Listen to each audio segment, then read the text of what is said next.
Deputy Lord Lieutenant, Madam Mayor, Master, Miss Grimes, Mr Marshall, Governors, colleagues, guests, school. Welcome to my review of the academic year at Merchant Taylors' Boys. I've been strictly instructed that I only have 8 minutes for this presentation. Those of you who know me know that I'm going to struggle with that. So to the wind band who are following me, I truly apologise. Actually, it's a bit of a ridiculous request to ask me to review all of the highlights of the previous academic year in only 8 minutes. Because as ever, at Merchants, there is such a lot for me to cover, so many achievements on which to reflect. As you can see from the programme, I'll also be inviting our deputy head boys to contribute to this part of the presentation. And I know that most of you in the audience will be much more interested in hearing from them than you will from me. And having heard them this morning and written my speech, I agree with you. So I would like to focus on some of the major highlights from the academic year ending July 24. This, of course, is the age of Insta and X, so a lot of you will be up to date with what has been going on. Those of you present in this auditorium just over 12 months ago for Speech Day 23 will no doubt remember something of a slightly solemn tone to certain aspects of these proceedings. Perhaps rightly so, as the boys' school had just failed to meet some of the regulatory criteria in an ISI inspection. So an incredibly challenging year followed. I instituted Project Respect as a means of working on boys' cultural shift in their approach to relationships at school. Broad themes punctuated with weekly details, staff training, engagement with staff, parents, governors, all started to have a demonstrable effect. The atmosphere certainly improved. In the first school week of January, ISI made a no-notice return visit to check on our progress. I received a call at 8 o'clock to say that they were half an hour away.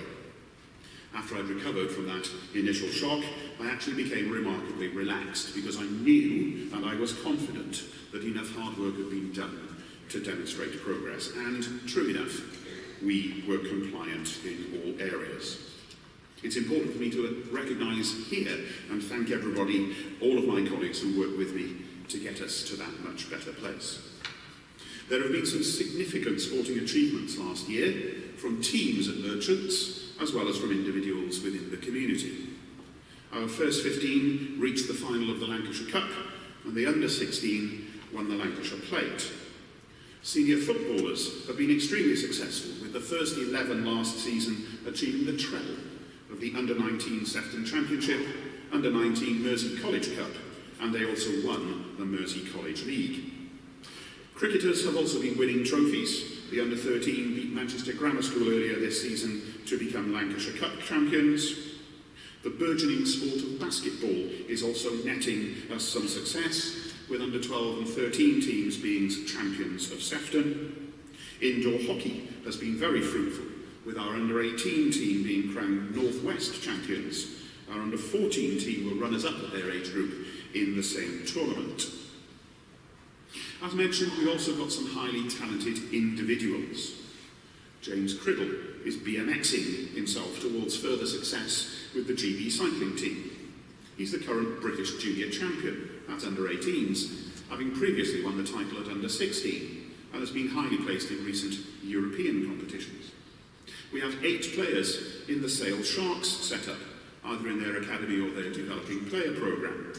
2 boys are currently members of Football League academies, Josh Jones at Burnley and Joe Swanson at Tranmere. Shibby Goughton is tearing up the local junior and senior cricket team, playing for Northern Cricket Club at their senior men's end and was the youngest player for that senior team ever to score a century. He's also captained the Lancashire Under-14 side to victory in the National Counties Cup and is the leading run scorer in age group cricket at any age in the country.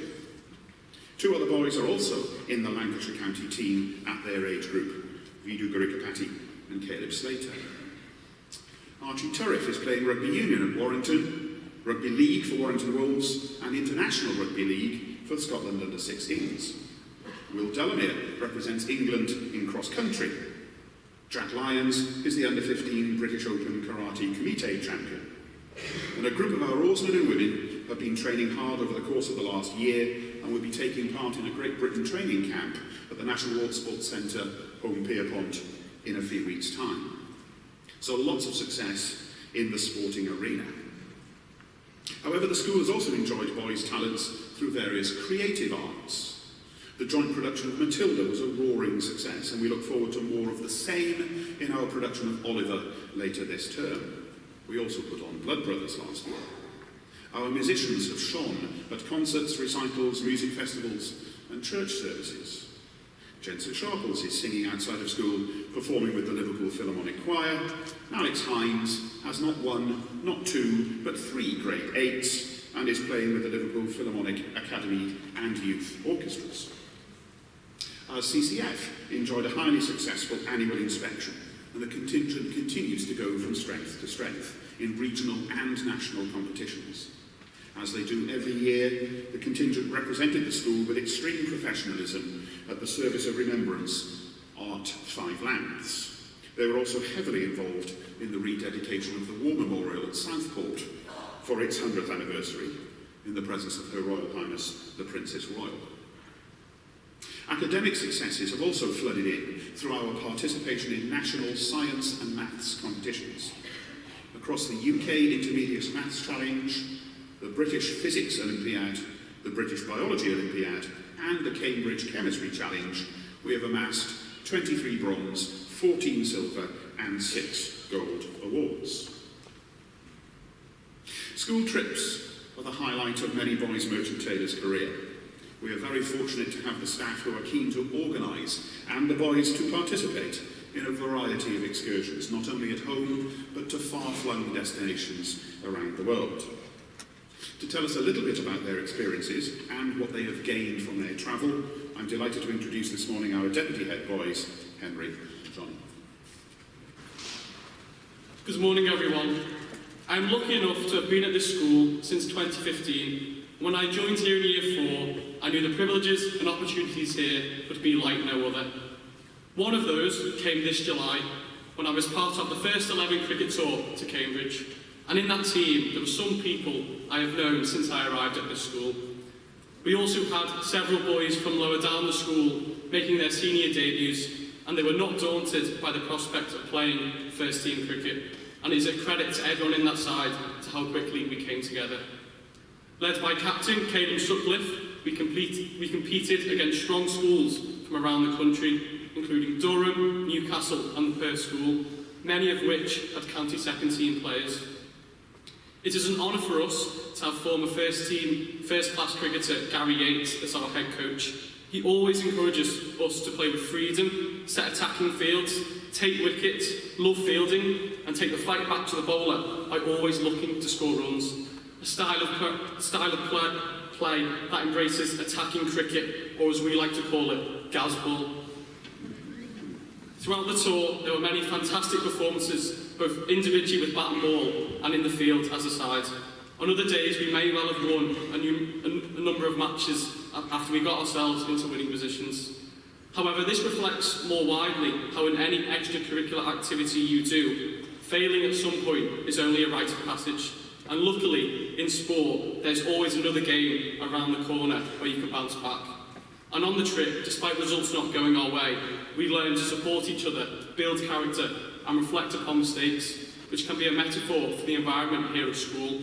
How you'll always be supported, no matter how tough a challenge you may face.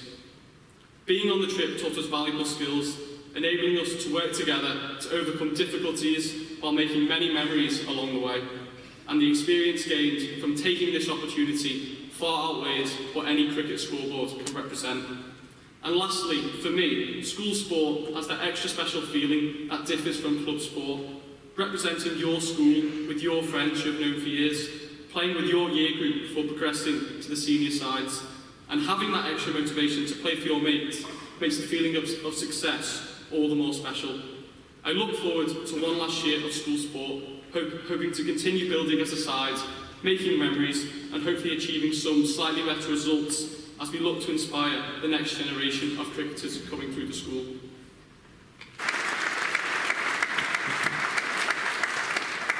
Thank you. Good morning. As an 11-year-old, when I first walked through the gates of Merchants, my expectation was that this was the start of relentless, but nonetheless invigorating academic learning. In that regard, I was right. However, over the years, I would learn that it was far more than that. What I didn't expect was that the extent of my learning would expand far beyond just textbooks. Knowledge garnered through the experience of travel, of diverse people and their cultures, instilled within me a strong sense of desire to see and learn more. Two particular and recent trips stand out. Skiing in the Italian Alps presented an exciting yet daunting prospect. With only a brief outing to Chill Factor under my belt and an unmemorable faceplant to my name, the thought of navigating the formidable slopes of the Alps felt quite intimidating. I couldn't help but harbour some concerns for both myself and my friend James, who managed to find plenty of difficulties with the ski lift during our trip to Manchester.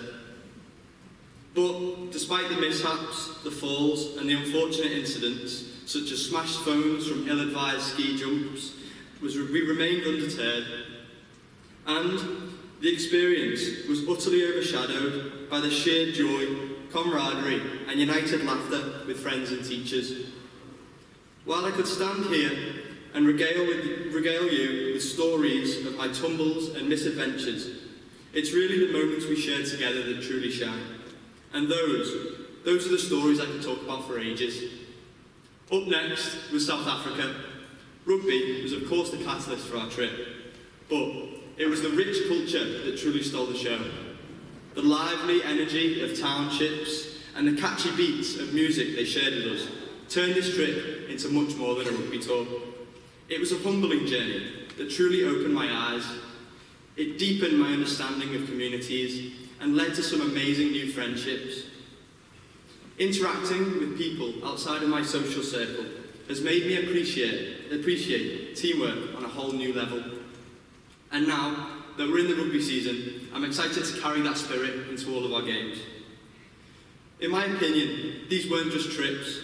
They were all opportunities to step outside of our comfort zones, to forge lasting friendships, and to create memories that will stay with me forever. They've given me experiences to share, yes, but more importantly, a deeper appreciation for the power of mutually created experiences and the bond which we create along the way. Finally, and to conclude, I'd like to just express my wholehearted gratitude to the staff all around us, our friends who are sat beside us, and of course, the parents who've made this whole journey possible. Your unwavering support, your guidance and encouragement helped us grow, not just as academics or athletes, but as individuals with a deeper appreciation upon the world. And on reflection, I'm filled with confidence and contentment, knowing that I'm so lucky to leave with a suitcase full of memories which I'll remember forever. Memories that will inspire me to continue exploring, growing and connecting with others. Thank you all for being such an integral part of my journey.